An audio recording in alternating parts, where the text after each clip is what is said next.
La Terre. À notre connaissance, c'est la seule planète capable de nous accueillir. Un endroit magnifique. Pourtant, au fil des siècles, nous n'avons cessé de la maltraiter. Les humains n'ont pas toujours été tendres avec elle. Et ce n'est rien de le dire.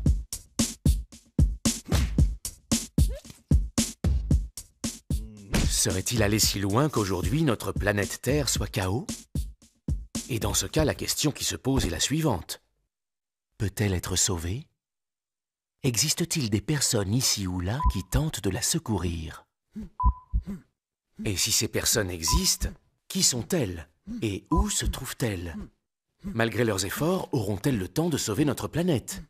Allons à leur rencontre et posons-leur la question.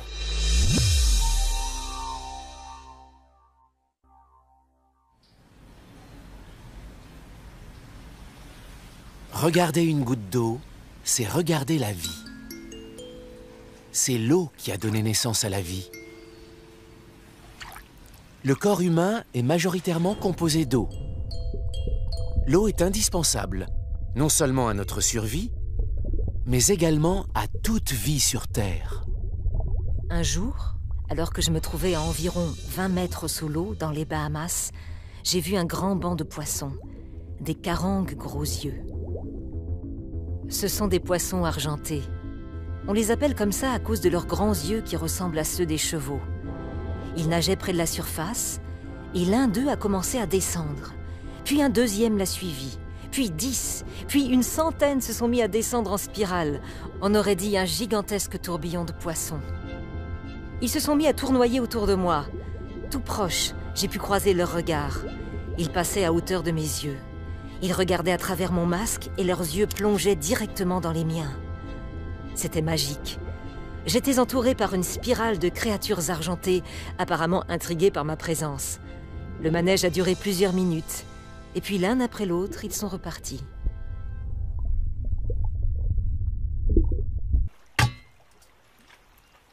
Exploratrice, scientifique, océanographe, biologiste marine. Le docteur Sylvia Earle est une femme aux multiples facettes. Elle a consacré sa vie à l'étude des océans et des créatures qui les peuplent. Vu le temps qu'elle a passé dans l'eau, c'est à se demander comment sa peau n'est pas encore recouverte d'écailles. Alors, jusqu'à présent, j'ai totalisé environ 7000 heures sous l'eau, sans compter le temps passé dans mon bain ou sous la douche. Dans l'océan, il n'y a pas seulement de l'eau et des roches. C'est une gigantesque soupe, un minestrone avec plein de petits morceaux dedans qui sont autant de créatures vivantes. Et nager parmi elles est l'une des plus belles expériences qui existent. La plupart des grands fonds marins n'ont jamais été vus par personne. On y trouve des créatures fabuleuses, amicales et magnifiques. Une véritable invitation à l'exploration.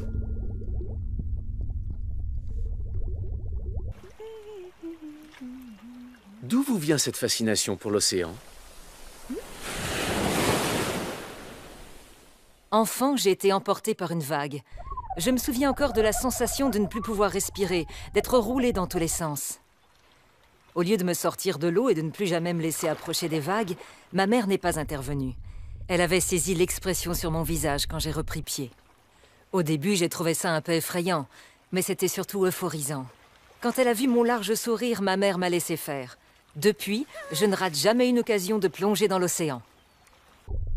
Dans quel état est l'océan à l'heure actuelle?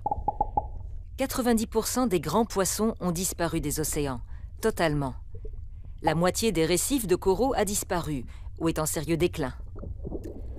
Dans le même temps, l'acidité des océans augmente, ce qui est très préoccupant parce qu'une modification chimique de l'eau entraîne des changements chez les formes de vie qu'on trouve sur la planète. Ces 30 dernières années, on observe un déclin des systèmes naturels un peu partout, des zones mortes qui grandissent dans les eaux côtières du monde entier. C'est très alarmant. On ne peut pas ignorer ce qui se passe. On ne peut pas continuer à utiliser les océans comme une décharge. On ne peut pas laisser la pollution des continents être déversée dans la mer et espérer garder un océan en bon état. Que risquons-nous de perdre? – – – – – – – – – – – – – – – – – – – – – – – – – – – – – – – – – – – – – – – – – – – – – – – – – – – – – – – – – – – – – – – – – – – – – – – – – – – – – – – – – – – – – – – – – – – – – – – – – – – – – – – – – – – – – – – – – – – – – –– – – – – – – – – – – – – – – – – – – – – – – – – – – – – – – – – – – – – – – – – – – – – – – – – – – – – – – – – – – – – – – – – – – – – – – – – – – – – – – – – – – – – – – – – – – – – – – – – – – – – – – – – – – – – Observer la mer peut permettre de trouver des solutions. Comment un thon arrive-t-il à récupérer 97% d'énergie lorsqu'il effectue un sprint sous l'eau? Il va encore plus vite qu'un sous-marin nucléaire. Pourquoi? On l'ignore. On peut encore le découvrir, à condition de ne pas manger le dernier thon.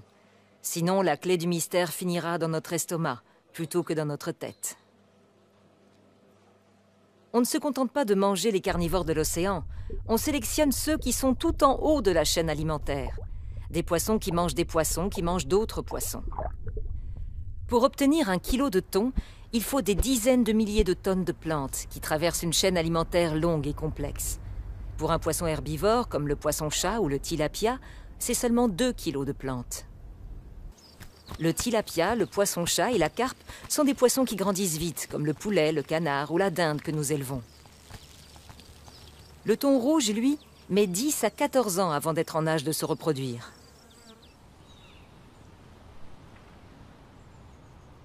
Le cabillaud met 6 ans et le saumon entre 3 et 6 ans pour atteindre la maturité sexuelle. L'empereur, lui, peut vivre jusqu'à 150 ans. Il lui faut 30 ans pour arriver à l'âge adulte. 30 ans. Et on le retrouve dans notre assiette au dîner. On peut consommer en 30 minutes une créature qui a mis 1 siècle à se développer. Ça n'a aucun sens. Ce n'est pas viable. Comment les océans se sont-ils retrouvés dans une situation aussi critique? Les gens se sont éloignés de leurs racines. On ne peut pas exister sans des systèmes naturels pour maintenir l'intégrité de notre appareil de survie. Nous savons les détruire, mais nous ne savons pas comment les recréer. J'ignore comment fabriquer un thon. J'ignore comment fabriquer le plus petit des microbes, et encore moins comment recréer toute la diversité qui nous maintient en vie. Protéger la nature n'est pas une option.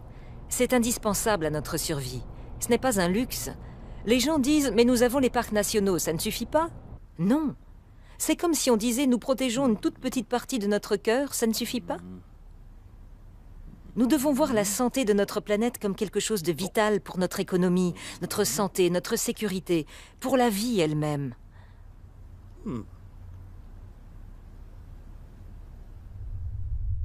Quel genre de planète aurions-nous sans les océans? Imaginez la planète Mars. Elle ressemble à la nôtre, un peu comme une sœur. L'atmosphère y est largement composée de CO2. Elle a à peu près l'âge de la Terre, mais elle ne possède pas d'océan. Les océans sont la clé. L'eau est la clé.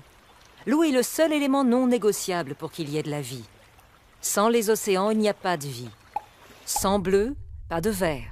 Sans vert, pas de bleu, pas d'être humain.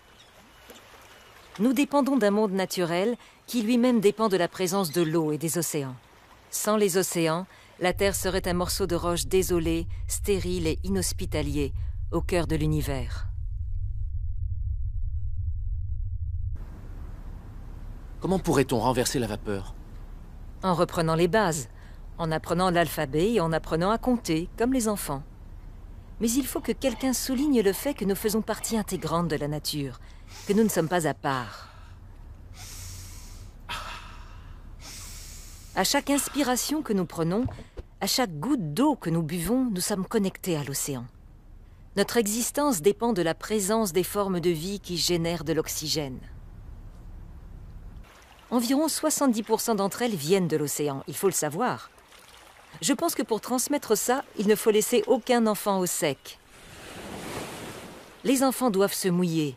Ils doivent pouvoir plonger dans la mer, dans un lac ou dans une rivière. Ils ont besoin de toucher la vie et de se sentir investis.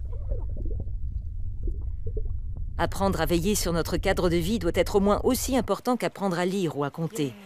Tout commence par la connaissance. On ne peut pas résoudre un problème tant qu'on n'a pas conscience de son existence. Si on sait que l'océan traverse une crise, ça veut dire que nous aussi. Et donc il faut agir. Par où commencer? Là où nous porte l'inspiration du moment. Chacun peut apporter sa pierre à l'édifice. Certains plus que d'autres. Mais personne n'est totalement démuni. Personne. Qu'est-ce qui vous motive? Personnellement, je suis hantée par les questions qu'on pourrait nous poser dans le futur. Pourquoi n'avez-vous rien fait tant qu'il était encore temps? Pourquoi, alors que vous saviez?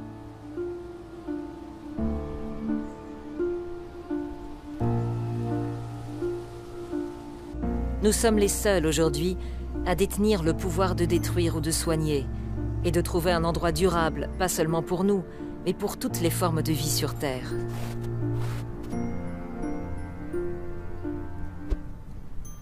C'est ce sentiment d'urgence qui me motive. Je veux que les gens soient conscients de leur pouvoir de guérison et de protection, pour inscrire la survie de l'humanité loin dans l'avenir. Il n'est pas trop tard, bien au contraire.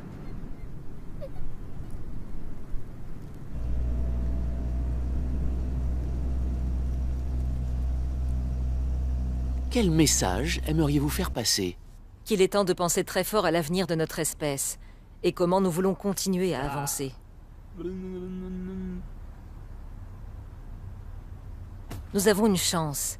Nous avons l'occasion de tout recommencer, de repenser notre relation à la nature. Nous sommes en train de la laisser nous filer entre les doigts.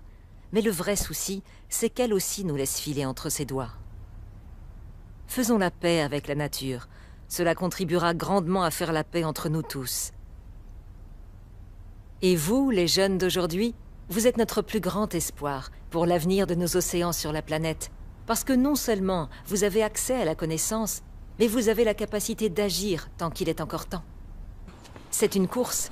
Serons-nous assez rapides pour créer un endroit sûr au cœur des systèmes qui nous maintiennent en vie? Nous devrions aspirer à vivre au moins aussi longtemps que les dinosaures. Ils ont survécu pendant environ 150 millions d'années. Les humains ne sont là que depuis 2 millions d'années. Alors il nous reste encore pas mal de temps. Ou pas. Tout dépendra de ce que nous ferons, ou pas. Tout dépendra de ce que vous, la jeunesse de cette planète, adopterez comme attitude. C'est une lourde tâche, mais le jeu en vaut la chandelle. Imaginez que votre vie dépende d'une machine. Une machine qui vous fournirait les éléments indispensables à la survie. Comment traiteriez-vous cette machine? Vous en prendriez soin et vous la protégeriez à tout prix? Ou bien vous la rempliriez de déchets et de produits chimiques dangereux? La nature, et donc l'océan, c'est la même chose. Sans eux, nous ne pouvons pas exister, et pourtant nous les traitons comme s'ils n'avaient pas d'importance. Sylvia a peut-être raison, nous nous sommes trop détachés. Nous avons besoin de reprendre contact avec la nature pour l'apprécier. Alors, allez piquer une tête. Et au début, veillez à toujours avoir pied.